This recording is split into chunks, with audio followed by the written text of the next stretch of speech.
திருவாரூர் மாவட்டத்தில் 4வது புத்தகத் திருவிழா கடந்த பிப்ரவரி 8ஆம் தேதி தொடங்கியது. வழக்கமாக திருவாரூர் புதிய பேருந்து நிலையம் அருகே உள்ள மாபெரும் திடல் பகுதியில் பந்தல் அமைத்து புத்தகத் திருவிழா நடத்தப்பட்டு வருவது வழக்கம்.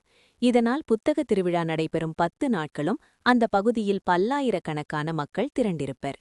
இந்த நிலையில் திருவாரூர் மாவட்டத்தில் 4வது புத்தகத் திருவிழாவானது திருவாரூர் நகருக்கு வெளியே இலவங்கார்குடி கிராமத்தில் உள்ள மங்கல்வரதர் என்ற தனியார் திருமண மண்டபத்தில் நடத்தப்பட்டு வருகிறது.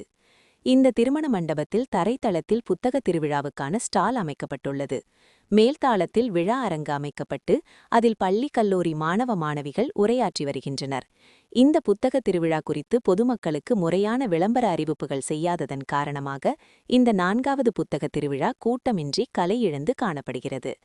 குறிப்பாக இதுவரை நடந்த 3 புத்தகத் திருவிழாக்களில் நாளொன்றுக்கு குறைந்தபட்சம் 1000த்திற்கும் அதிகமானோர் பொதுமக்கள் வந்து செல்லும் நிலையில் இந்த 4வது புத்தகத் திருவிழாவில் 100க்கும் குறைவான பொதுமக்களே பங்கேற்று வருகின்றனர். 4வது புத்தகத் திருவிழா தொடங்கிய நாள் அன்றே சிற்றுண்டி உணவகம் உள்ளிட்ட பகுதியில் அமைக்கப்பட்ட ஸ்டால் பகுதியில் பெரிய குடிநீர் தொட்டி கீழே கவிழ்ந்து விபத்து ஏற்பட்டது.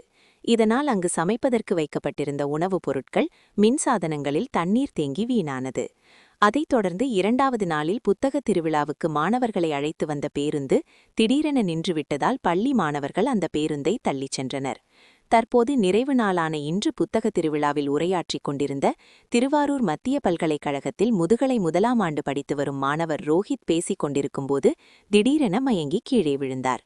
உடனடியாக அருகில் இருந்தவர்கள் அவரை மீட்டு முதலுதவி அளித்தனர். மதியம் 3 மணியான பிறகும் மதிய உணவு சாப்பிடாததன் காரணமாக மாணவன் ரோஹித் மயங்கி விழுந்ததாக கூறப்படுகிறது. இவ்வாறு திருவாரூரில் நடைபெற்று வரும் 4வது புத்தகத் திருவிழா முறையான திட்டமிடலின்றி நடத்தப்பட்டு வருவதால் தொடர் சிக்கல் ஏற்பட்டு மாணவர்களும் பொதுமக்களும் பாதிப்புக்கு உள்ளாகின்றனர் என்பது குறிப்பிடத்தக்கது.